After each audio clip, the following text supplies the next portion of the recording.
Hey, everybody. I am, well, you know me by a few names. I am, of course, the Ruthless Wonder, not a Ruthless Wonder, aka the head honcho over at Words Don't Do It Justice. And our new stuff, Weekends Don't Do It Justice. Of course, more Game of Thrones related folks from both Reddit and elsewhere uh, know me by another moniker, the infamous Nahario Dane. So you can already imagine this episode makes me happy but not happy. As usual, I am joined by former writer of Words Don't Do It Justice, and of course, the head of Revanchist Gaming, uh, the Revanchist himself. How you doing, man? I'm all right. So you said something very important right before we started. Not a lot really happened this episode. Yeah, it was kind of slow. Yeah, but I think you need the slow episodes. But I want to know exactly what you were talking about because I think your impression of why it's slow and that not a lot happened is important for people to kind of hear. So go for it. Well, it was just like everything just seemed to be moving like really slow in terms of how things were progressing. Like it felt like all the interesting stuff was in that last section of the episode where you had, the Tower of Joy and the Jon Snow stuff. Like you had a really slow scene of him sitting up and being freaked out. Though I love the new words of House Stark. I tried to do it was right, and they murdered me for it. No, I did what I thought was right, and I got murdered. I did what I thought was So right, and they those stabbed me. They that fucking stabbed me. that should be the new words of House Stark. I did what I thought was right, and I got murdered for it. Oh, oh, yeah, because that, and I think that's getting out of hand, and I'm wondering why the show's doing it. But and here's my thought. I want you to kind of think about this as well.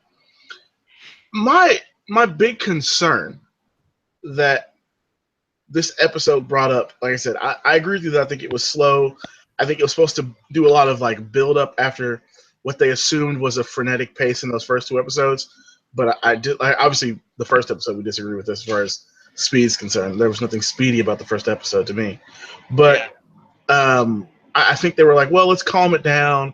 You know, everybody's used to having a calmer episode in there to kind of reset things up that we've already started. And I think it is the effect of the Hollywoodization of the script. It's the reason why you had George R. R. Martin constantly contributing to the script on previous seasons, constantly overseeing what was going on, and why you were directly using the source material was because there are points like this where things need to be developed. And the only person who handles that well really is him because he knows what each character needs to be doing, but also because he knows where they're going. Because they're not going directly from his full material and cutting down, but instead taking his notes, because at this point we know D&D are working essentially from a set of notes they were given to use in case, you know, this exact thing happened where he wasn't done with the next book and they had a season to do. Um, it feels as if they're like, all right, well, let's take what we know works, and what they know works is isn't even, you know, Hollywood. It's the HBO approach to stuff.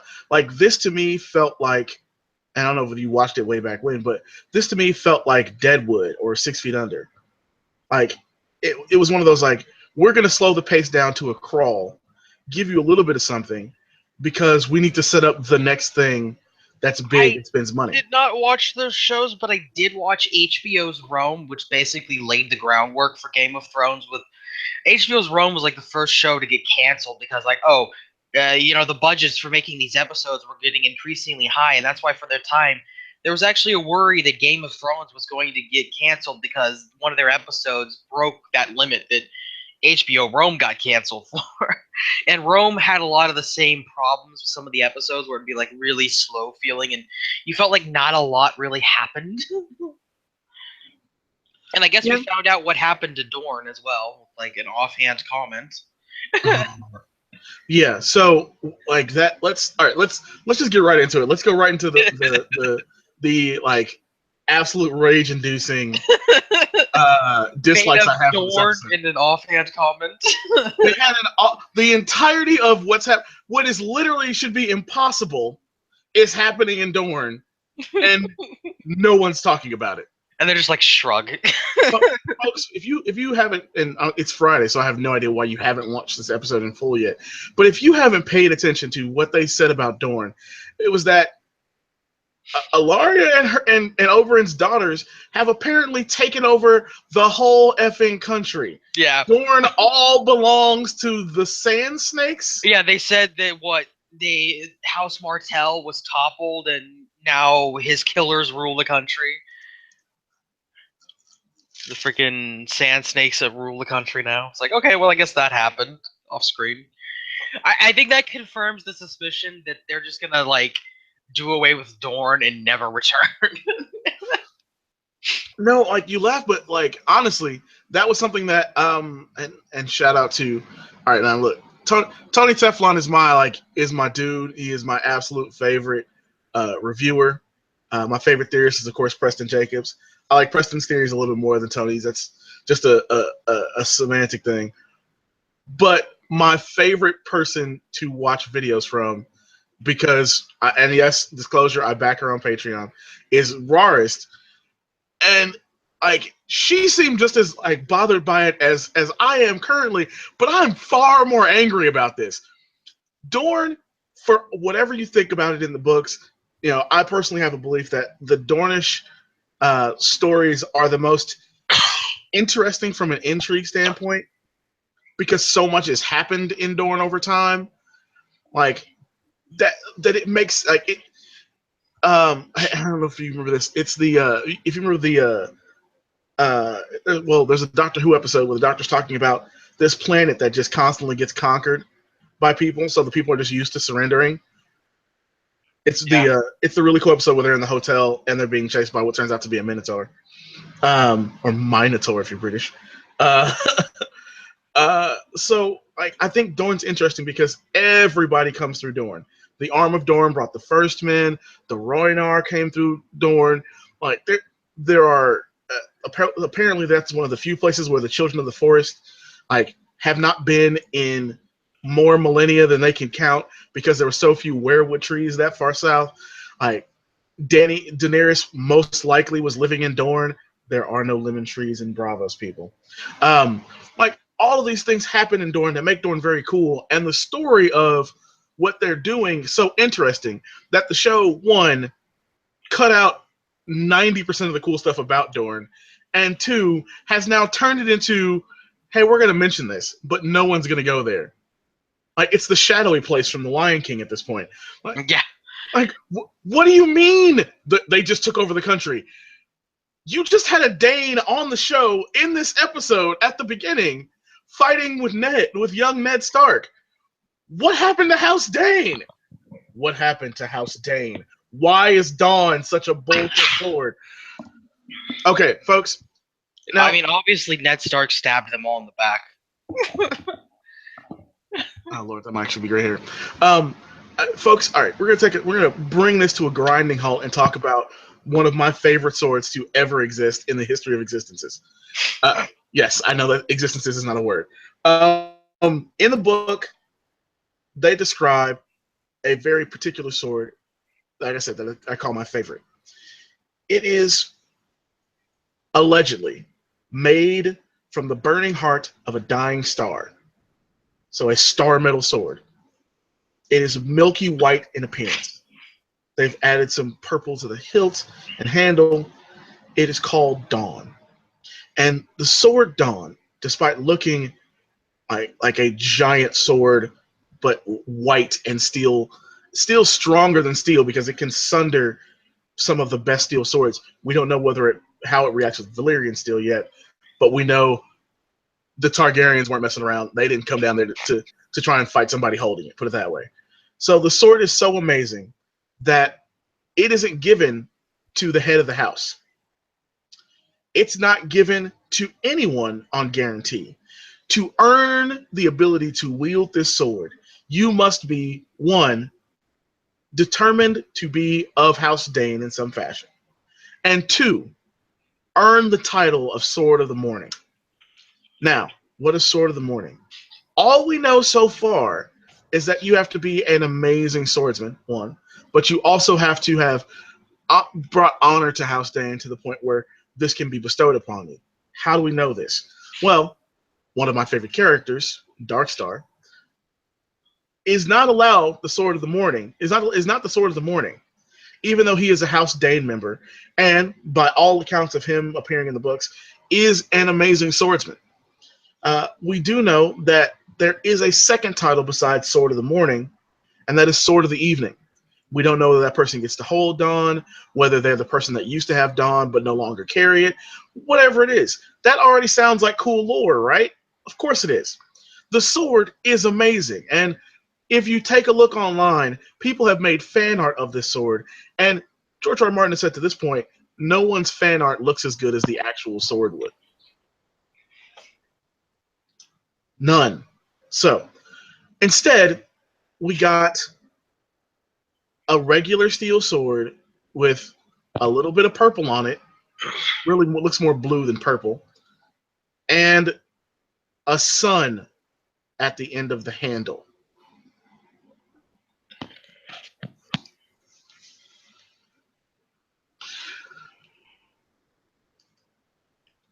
Needless to say, that was rage inducing in what otherwise was an amazing fight.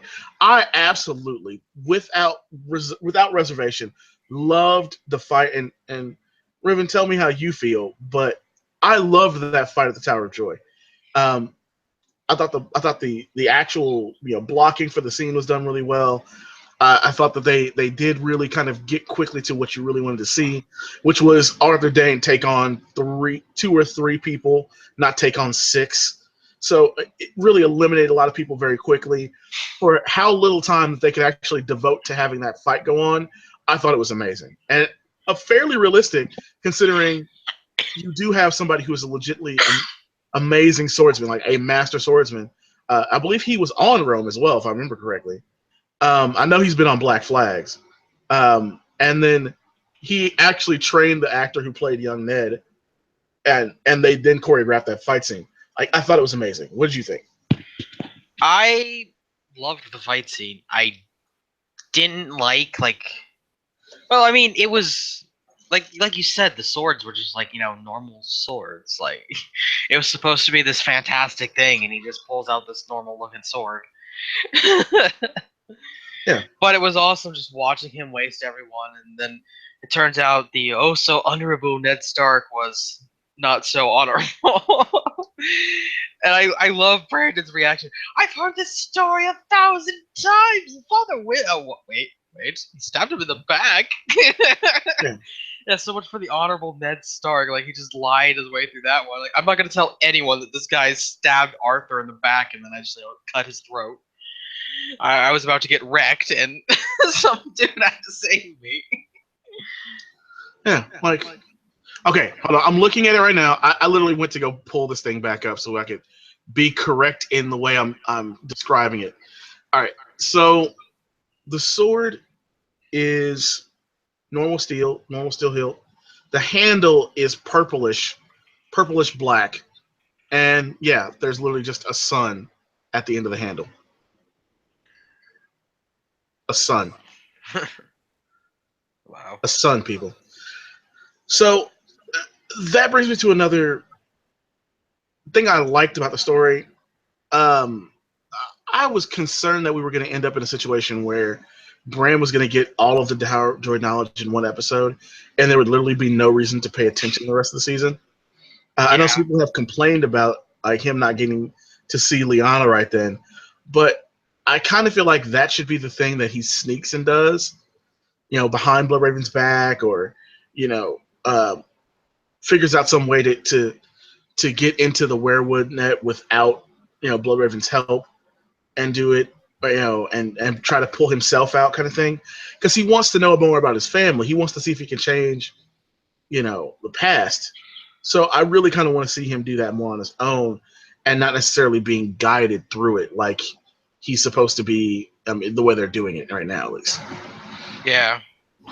I thoroughly enjoyed that part. I this sounds far worse than it really is. I thoroughly enjoyed Kyburn getting Varys's little birds with plums from Dorne. Okay, here's why. I know that sounds weird and creepy, but here's why. One, it was sort of a nod to no, we know we know how the Dornish plot really worked. We're sorry, we can't do it. We're just going to remind you that Kyburn has Dorne connections. So I like that. But I also liked it because how else would Kyburn think to get children? Because he knows Varys' little birds are literally little birds. How else would he think to get children working for him than to tempt them with sweets? Of course, he's been the creepy old man the entire time he's been on the show. Of course, he does some creepy old man stuff to get these kids working for him. Right? Like, I loved it because it was like, no, we're gonna give in to the character. He is just creepy enough to do exactly this. In the books, that you're not really certain that he really does have the little birds working for him, especially after what happens later in the books. And I won't. You know what? Fuck this. This whole episode is spoiler warnings because I'm gonna spoil the show.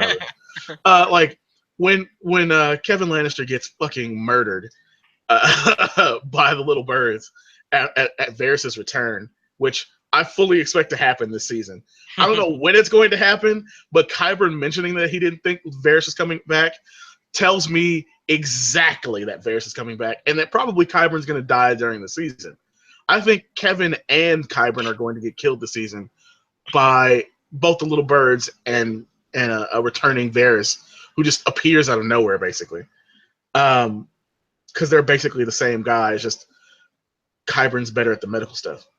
Um, but I saw that as well. I think it's odd that they're not calling him Robert Strong. They're just straight up calling him Gregor. Yeah, I was about to bring that up. Like, did we just drop the whole nobody was supposed to know that Robert Strong was actually Gregor in disguise bit from the book? Because I'm pretty sure that that's what they called him last season. Yeah, they called him Robert. Hell, they at the beginning, yeah, when they introduced him, they called him Robert Strong.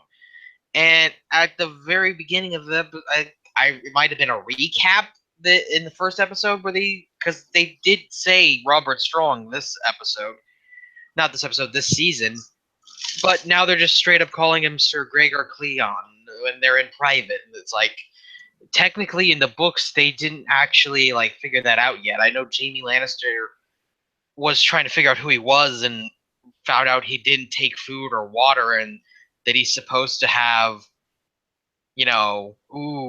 special vow of silence. And, Kevin Lannister has suspicions as to who it might be, and he shared that with Mace Tyrell and Randall Tarley, but I Yeah.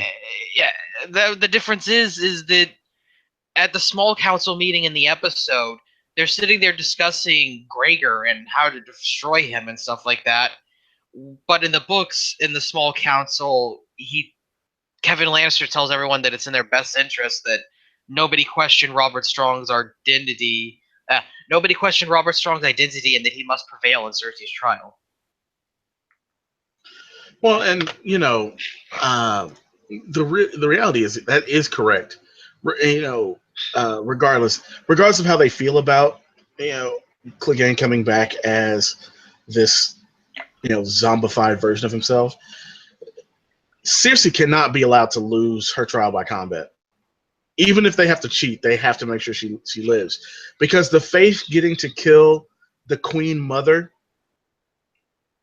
is a problem. Well, I mean, if she's found guilty, that casts doubt on the legitimacy of the current king, her son. It doesn't cast doubt. At that point, if she's found guilty, it's over. Yeah. So, and that's what I kind of wonder. Is that the fall of the Lannisters?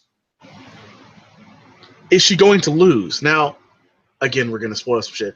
Ian McShane, and we already talked about this before in the first episode, Ian McShane has already straight up spoiled the season, saying that he's playing a character bringing somebody else back from what people thought was the dead, but has repaired and recuperated him and is bringing him back into the fold. Now, there are a few possible candidates for that. Actually, I believe he flat out said who it was. He didn't say who it was. The show that he was on, asked him whether or not it was Sandor Clegane, Gregor's brother, the Hound, and he basically gave the non-answer that clearly says that that's what it is. But when he described what his character was, it's like, oh, he's the elder brother bringing back Sandor Clegane. Now, I'm not. I mean, we don't have a big enough reach that people are going to be really worried about this video, but I do want to say like that level of spoiling is far beyond what we plan to do on these recaps. Yeah. I I think the thing is, I think she's going to lose. I honestly think that the Hound is going to kill his brother because, again, even if Martin was planning to do this, I don't think that it would go much differently. I honestly think that this was always destined to happen. That Sandor was always meant to be the one to kill the Mountain, and nobody else was. That it was never going to be anyone else. Yeah. And that because they are doing this sort of overly fan service version that everybody has seen a mile away, that it's guaranteed to happen and that she is going to lose, which means that there is going to be absolute chaos in King's Landing. The accusations against Cersei are that all the kids are bastards, that she had sex with Jaime, and Jaime's the father. Obviously, we know that's true, but the populace doesn't know that's true. Yeah. And I'll get to crazy theories at the very end here. That brings me to the other thing that I disliked, and it's somebody who hasn't shown up at all. Littlefinger. Yeah, Last season, he had a teleporting device that let him go from King's Landing to the Vale to the north and back to King's Landing, seemingly in days. Now, he's been gone from the north and the Vale for months, and no one knows what's going on. Oh, he's off in space punching aliens with his teleportation device. He actually teleported to an alternate universe, and now he's king. Yeah, the alternate universe is the Maze Runner movies, but that bothers me. Does that bother you? Like he was supposed to be going back to King's Landing, but he's not there. I actually read something earlier today, as a matter of fact, shortly before we started doing this, that he confirmed he is coming back this season. Littlefinger is going to make an appearance this season. Well, yeah, I know he's going to make an appearance because we've seen him in the trailer for the season. Maybe his teleportation device broke down and now he's lost. And he's slowly walking back from it. There are two theories that I have. And tell me what you think about this. Actually, I take it back. There's three theories. Three, folks. The first is that, and we just got dark for some reason. Come on.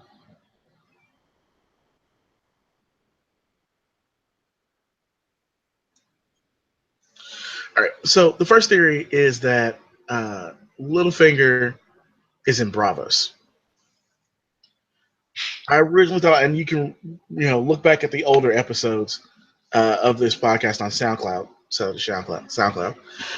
I originally thought that maybe he was, that Arya was going to get back to Westeros with Mace Tyrell, and then I thought, after Mace was already back at the Small Council, I thought, well, maybe it's not actually going to be Mace Tyrell, and it's really going to be, some other character that gets her to Westeros, because she has to get to Westeros. I think maybe it's Peter Baelish that gets her back. That's one possibility. The other thing I thought about, the other non-crazy one I thought about, is that he was probably heading to King's Landing and got a raven about what was going on with Sansa, and that got him back into the north. And so it's just been travel that's kept him out of all the episodes. Because this stuff has happened fairly quickly. I mean, finding out that Sansa's escaped in the very first season, they made a big deal about how long it took the king to get from King's Landing to the north, and how long it took them to get from the north back to King's Landing. Yeah, Eddard took the position. So I mean, it's very possible he's still traveling. I know he was in Ireland recently when they were filming. Yeah. So I expect that. Now here's the third crazy theory. Hmm. Peter Baelish is getting the Illyrio plot. Mm. Now, for the people who don't read the books, the Illyrio plot is to bring what he claims is the son of Rhaegar Targaryen, named naming Aegon Targaryen, back to Westeros to conquer it. In the books, Illyrio does this with the help of Varys, oddly enough, with the help of Tyrion, sort of unwittingly, and various other characters. And at the last, we see things. Aegon, the new Aegon, often referred to as Fagon because we're not sure if he's really a Targaryen or if he's a Blackfire, has landed on Westeros and is conquering the shit out of it with the help of the Golden Company.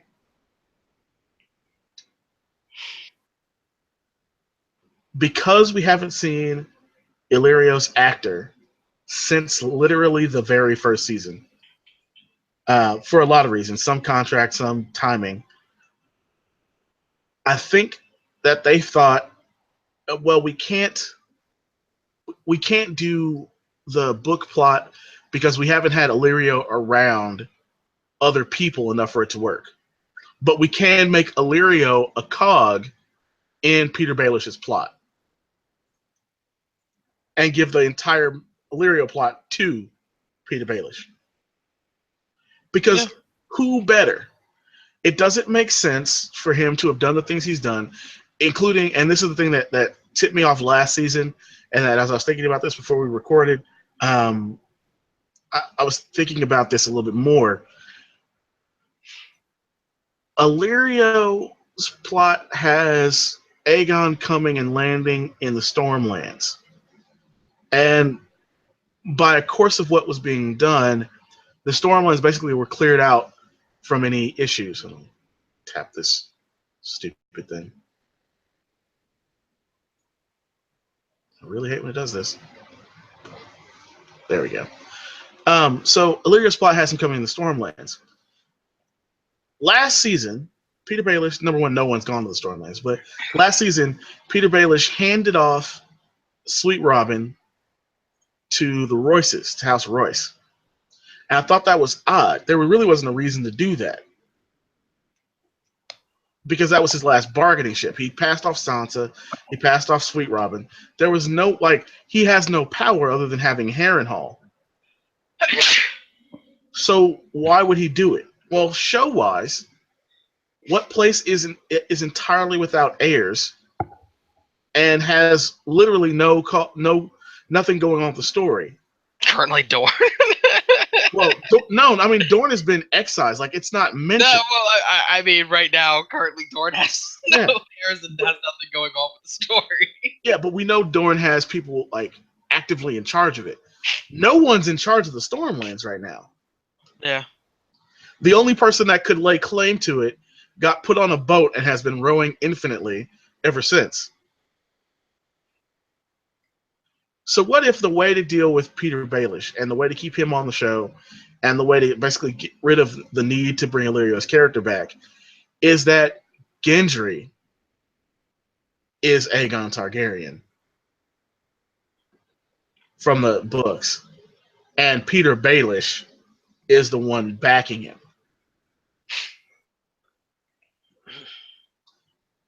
We don't know for a fact, but we have heard rumors that the guy who played Gendry's character has been seen, not in the shooting area, but has been seen with other cast members, possibly for rehearsals.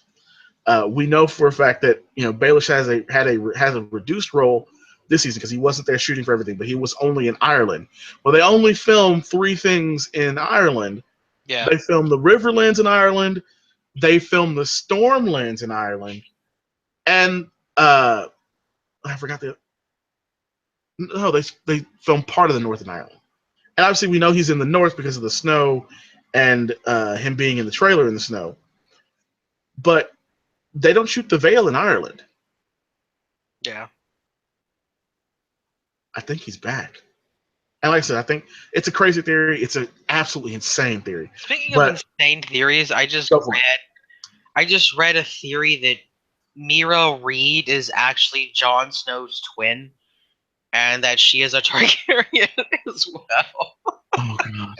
Everybody's a Targaryen. 6 degrees of Targaryen. Basically, since Howland Reed was with Ned Stark when they went into the Tower of Joy, and Mira Reed is the same age in the books as Jon Snow and looks nearly identical to Jon Snow, they are taking that and saying that Mira Reed is Jon Snow's twin and that they're both Targaryens, and that Ned gave one of the kids to Howland Reed to take care of. Because I guess there's some prophecy about the dragon has 3 heads, which they think means there's got to be 3 Targaryens. Well, there does have to be 3 Targaryen. Well, there has to be 3 Dragon Riders, which doesn't I believe necessarily mean I Targaryen. believe Tyrion is a Targaryen. I don't know. I actually read a really convincing theory about Tyrion as a Targaryen. I've read a couple of them, but my thing is, I think one of the Dragon Riders will be. Well, in the books, I know it'll be Aegon, but I think one of the Dragon Riders is Tyrion, just because George R. R. Martin loves uh, quirky characters that have debilitating issues for one reason or another, and Tyrion is that. But I don't think Jon's the other Dragon Rider for Daenerys' dragons. I think Arya is the other Dragon Rider for her dragons, because I don't think that Daenerys is going to keep control of that dragon. Um, but that's a whole separate I don't story. know. For me, I think it would be Daenerys, Tyrion, and Jon Snow. I don't think it's Jon, because I think Jon's getting an ice dragon. But I honestly don't actually think Aegon is legitimately a Targaryen. I mean, I think he's a Blackfire. I think he is just like a pretender. I think he's just fake. I don't know. Like, people have said that his the if you look at the trunk that he had that had all the different clothes, I think that was to keep him hidden, and I think he really is a Blackfire, um, from the female line, not the male line, and so that's why it's been easy to kind of keep him away from stuff, and you know. Yeah, the only thing I have is like it's George R. R. Martin. He's not like him getting people's expectations up and then just like swerve hasn't happened before. For all we know, like the next book begins and he's just dead, instantly dead. He dies in the no, he gets killed in the prologue of the first of the He's next dead in book the prologue. because of what do you call it? Because of like a random disease or something.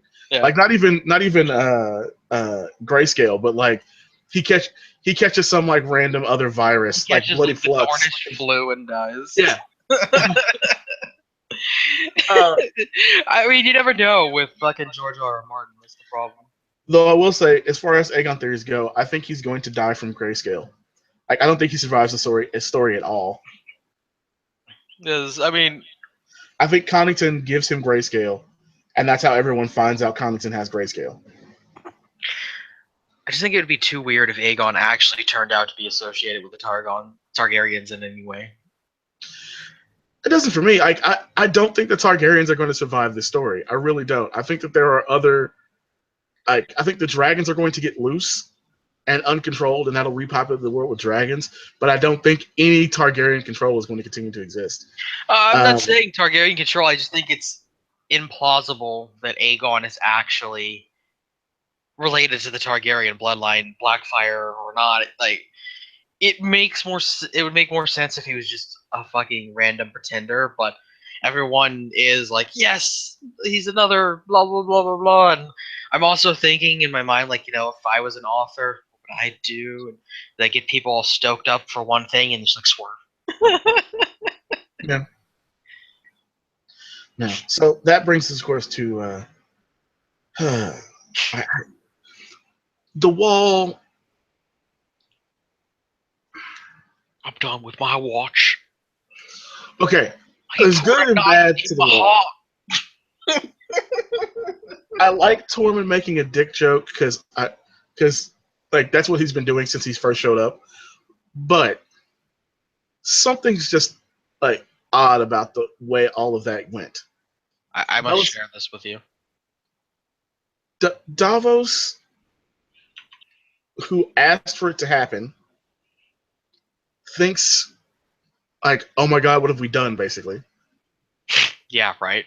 Is there some Melisandre, magic that could bring him back? I regret this entirely. yeah, like Melisandre goes into complete.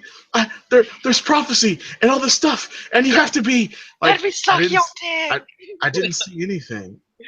There was nothing. There was nothing What did you there. Sorry. see? Nothing. The Lord of Light chose you for a reason. I, Maybe. I don't think the Lord of Light chose me for shit. I didn't meet anybody. There was nobody there. Sorry. He just becomes an atheist. There was Well, there was nothing. but it's the same thing Beric Dondarrion said. Like he said, like there was nothing. There was nothing, and then suddenly I was back in my body. Yeah. So if that's the case, that means the Lord of Light is fake too, but magic is real. Yeah. Well, I mean, we kind of knew magic was real because the wall itself was constructed using magic. Well, well, that's a book question of was it. We'll save. I'll say that for another for a theory day when we're really getting deep into theories. No, I mean, But George R. R. Martin flat out said it was. okay. But he also said that there is magic that's in Game of Thrones. Well, there clearly is. I mean, Jon Snow just popped up. But is it magic? No, it's advanced alien parasites that revived him. Yeah. But we'll get into Preston Jacobs and theories and why I agree with him on another day. But no, the wall. But I have a lot of likes from the wall. I like the Tormund jokes. Like him trying to basically normalize things by making a joke. I mean, your friend just came back from the dead. Like I know he's feeling awkward. The only thing he could do is make a joke, and it was funny. I like Ed becoming the new Lord Commander without a vote because who's going to vote against the undead Lord Commander who just hung 4 of the conspirators immediately? I like how the one guy's like, please write my wife and tell her I died fighting wildlings instead of stabbing the Lord Commander. Like, yeah, I don't care, dude. Like, he looked at him like, I don't care. He just had the world's biggest, like, I don't even give a shit anymore face. He looked at him like Black Panther looked at Hawkeye in Civil War. I don't care. Like, damn it. Alistair Thorne, props for him to go on out like a gangster. Like, I did it. I do it again. Give me a knife. I'll do it right now. Yeah. It's like, I only pray I would have the fortitude to do it the same way. And like, you're basically saying, I fought my battle, I sorry. lost. I get to rest now. You get to keep fighting. Let's go. You're gonna keep fighting. You'll never die. I'm gone. Like, your Thorn fault. out. And Ollie not talking is a problem for me, and that's where my dislike comes in. Here you have a kid who watched his parents be murdered in front of him, who was nearly murdered himself and told to go run to the crows and be safe, who was pumped up with power because all the other Knights Watchmen were saying, hey, you're doing a good job. You're doing the right thing. We kill wildlings. Get revenge for your family. And now we have, I don't know what, like, now we have, like, he just basically turned evil and, like, wanted to kill John personally. Like, it shouldn't have been personal. Even last season when he does the stabbing, it's not personal. Like, he disagrees and he's with these other guys who disagree. Like, it's not a, like, I hate and want to kill you. It's, you did something wrong against us all. This seems to be the punishment I'm being told by adults, so I'm going to do it too. This season he turned into mini Hitler. Like, let's be real here. So I just didn't like that. But again, like 3 straight episodes, this show has ended on what I would say is the perfect note. First episode, Melisandre showing you that she's really ancient. Second episode, Jon Snow gasping for breath and sitting up. Third episode, my watch is over. And then walking the fuck off camera.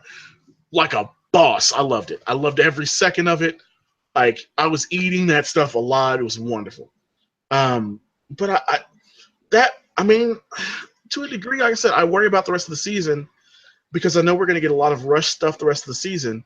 I'm wondering if this is the only slow episode.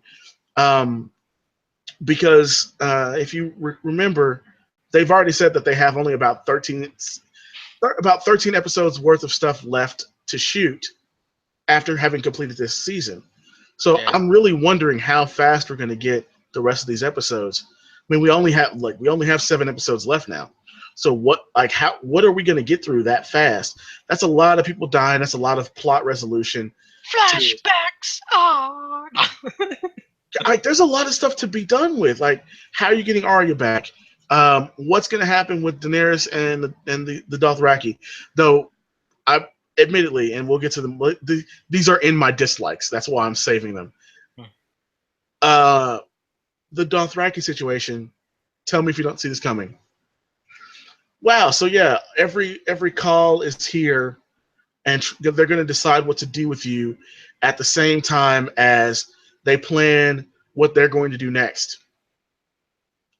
So you're telling me every person in power is right there with the person who... Boom! Suddenly Drogon out of nowhere.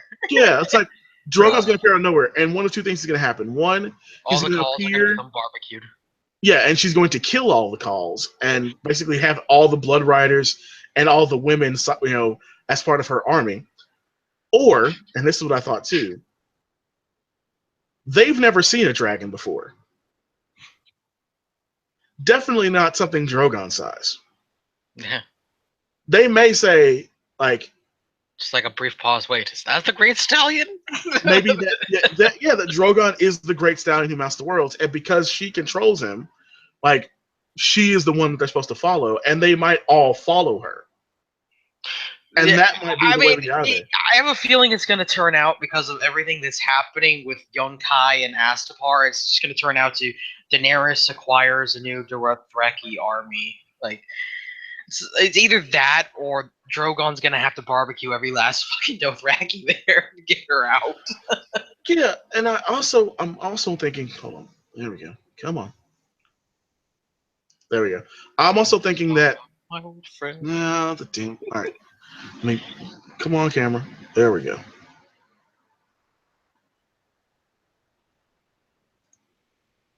I'm also thinking that they're going to essentially leave things in a lurch in Marine, and either, like I said, either Tyrion's going to get to take over Marine and never come back to Westeros, or they are about to leave very soon. That brings me to the next dislike, of course, the Greyjoys. Nothing with the Greyjoys this episode. Yeah. Nothing at all. We threw the king off the bridge, and now nothing. Nothing. Which is why I say, like, I'm concerned about how Hollywood the writing's going to be, how traditional HBO the writing's going to be, and away from the innovative nature of things. I noticed there was a surprising lack of breaths in this episode too. Like the entire scene where Daenerys was stripped naked, you did not see her tits. Well, she has a no nudity clause now. After her great cinematic adventure, Terminator Genesis, she's too big of a star to get naked. Apparently, the rest of the cast isn't. As we've heard rumors that there will be some Natalie Dormer nudity in the future, which I can only say too. But whatever, we'll deal with that as it comes.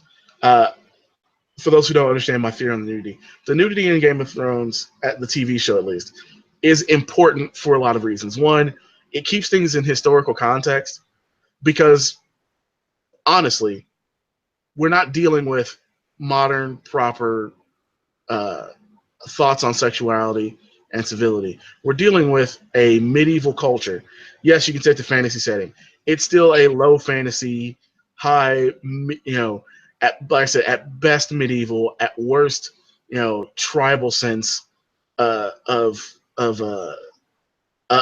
really everything, and women having rights is something that is not inherent in their particular thing.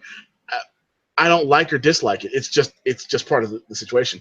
I like that there are women who are being strong and bucking the trend, because I think you have that constantly happen in actual history.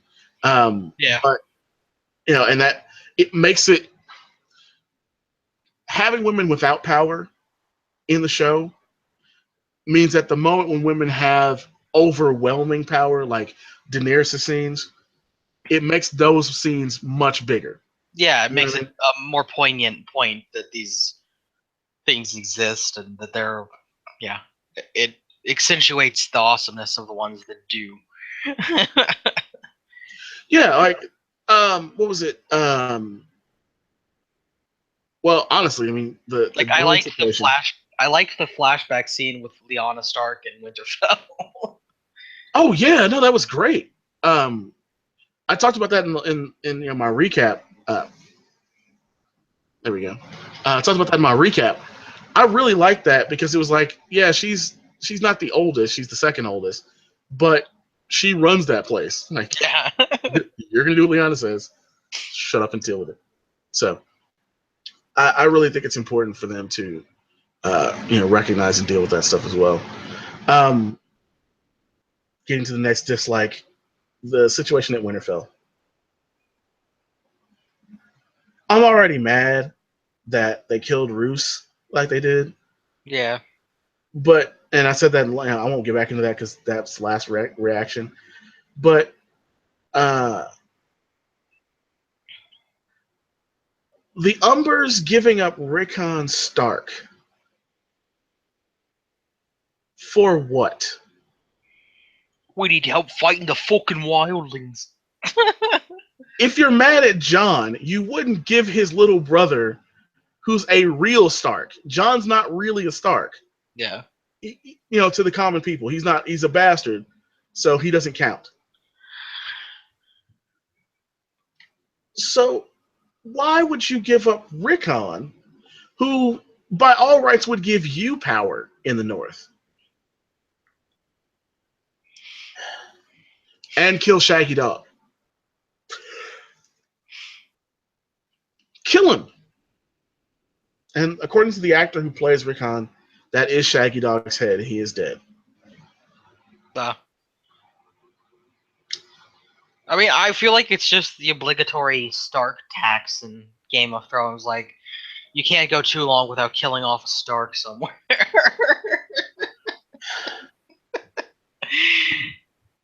But it's just bad. Like, I think it's badly done. Yeah, I I don't know. like It was horribly done. this version of Ramsay that we have now isn't even like, I'm not afraid of him. I was like, oh, okay. I'm I mean, actually more interested in why he seems like a petulant brat, and I don't understand why no one's just like knifed him yet. he's turned into Joffrey. He's not really intimidating, so I don't understand why all these people he's an asshole to just don't kill him. Like, Yeah. what? He already killed Roose Bolton, and he's just a legitimized bastard. I mean, there's nothing stopping the Northmen from just killing him and being done But with even beyond that, he's only legitimized because of Roose agreement with King's Landing. So it isn't really like, you could kill him right now and take everything. The Dreadfort, Winterfell, all of it. Yeah. There are no other Boltons, and you can't trust him. You can't trust him at all. If I was the guy from freaking House Umber or House Karstark, I'd just freaking kill Like, Ramsay and I would have take looked at over the the Karstark North. and been like, look, if we kill this dude right now, we're in control of everything. And that's Look, when you pull out Rickon, like, look, I've got an actual Stark too. like, I got a Stark with me. Like, we can take this thing. The Starks will be beholden to us because his father's a cunt, and he's probably a cunt too. God, I love the way they say cunt. He's a But fucking cunt. your father was a fucking cunt. You He killed fucking Rob. cunt. You're a fucking cunt. I love that, by the way. It's like, your father kneeled before Rob Stark, and Wait, Like, Rob Stark ended up dead. I'm not kneeling. Fuck you, I'm not kneeling. Like, okay. Like, how can I trust a You man gonna who swear an won't oath? swear I'm an not oath? swearing oaths to you. He's like, your father swore an oath, and what did that do for Rob Stark? Not to be like he didn't say it, but he kind of was. He was kind of saying it with the air of, also, you're your father's son, and you killed him. Like, why would I ever trust you to not kill me? I also like how he just knows that Ramsay killed him. He's like, he was poisoned by our enemies. Whatever you say. Whatever, dude. Like, he could not have eye rolled harder without his eyes moving. You know, if he wanted to. Just whatever, man. Yeah. Cool story, bro. He was poisoned by our enemies. He was poisoned by enemies. No, he wasn't. You killed him. That was just great. Your father was Whatever. a fucking cunt, that's why you killed him. Your father was a cunt. That's why you killed him. And he was a cunt because he knelt before Rob Stark and then killed him. Like, yo, I agree with Umber. Like, the only thing I can think of is they brought Rick on there because they are literally going to kill Ramsay next episode. That would be a nice twist. I say that. I don't really mean it's going to be next episode, but like that this season Ramsay dies without like we think that there's going to be this big battle and maybe the Bolton soldiers are going out to fight the wildlings, and then right as John rolls up, the Umbers and apparently the Manderleys, which cross your fingers for Frey pies, apparently the Manderleys, they all show up and they're like, yeah, we're going to go fight. And then as soon as the Bolton soldiers go forward, they just all turn and leave, like that scene in Braveheart. Yeah. And the Umbers are just like, you have this coming. Boom! Kill Ramsay, kill the Karstarks, and there is no massive battle at Winterfell. It's just over. It's just entirely over. And Yeah, that's how they save money. We know at some point that Jon Snow does end up in Winterfell. Yep. I just, If I'm there worried. is a battle, we probably won't see it. Like, we'll see, like, the lead up to it, and then just, like, gone, and then it's gonna be the aftermath. Yeah, I said I don't think that's the real battle. I don't think that's the real big battle. I think that there is an appearance by our friends the White Walkers, and the others, and that's what's going to be the actual big battle. I think they've been screwing with us in these trailers the whole time. I guess that's really it. I don't really have anything else. Did you have anything else you wanted to get to? I think the whole Tower of Joy scene basically just confirms what everyone thinks about Jon Snow and that he knows nothing. That's interesting because right after that scene was over, they showed Daenerys, not Jon. Yeah, but also at the end of that scene, you hear Lyanna screaming. Yeah. And I mean, I was thinking, he's like, it almost sounded like she was in childbirth. Yeah, but sorry, I forgot. I say Daenerys. They showed her because R plus L doesn't equal J. It equals JD. Oh God. I'm not going to get deep into this in this story because I have to go do some stuff here in a few big folks. But we will do an entire crazy theories and why we agree with them on another time. But I'm going to leave us there. I'm going to let people sit on the idea. I have not heard that theory. So that Jon Snow and Daenerys, who are the same age in the show canon and the book canon, are actually brother and sister. It's not Mira Reed that's the other baby. It's Daenerys that's the other baby. And the reason why Daenerys went off with the Targaryens and Jon came back with, of course, Ned, is because Jon looks like a Stark. Daenerys looks like a Targaryen. Anyway, we're going to leave it there. I want to thank Revan for coming on. Check out Revanch's Gaming. He's got plenty of awesome games that he both streams and, of course, puts up video for on YouTube. Look out for our stuff. We won't always do live broadcasts like this. I just thought I'd try it out. We'll see how that goes. We might do more of this stuff. Might even get more people in for these. But catch us next week. I will have a sort of immediate reaction either right after the show or on Monday. After maybe I get a couple watches in, so look for it around 11:30 at night on Sunday, and of course more likely on Monday. Other than that, you guys know where to find us: wddij.com, weekendlife.com. That's for Weekend Life for Weekend Life, aka Weekends Don't Do It Justice. And of course, check us out on SoundCloud, just soundcloud.com/WDDIJ. And please listen to our podcast, check out our articles and our blogs, and look for more content from us very soon. Y'all have a great day.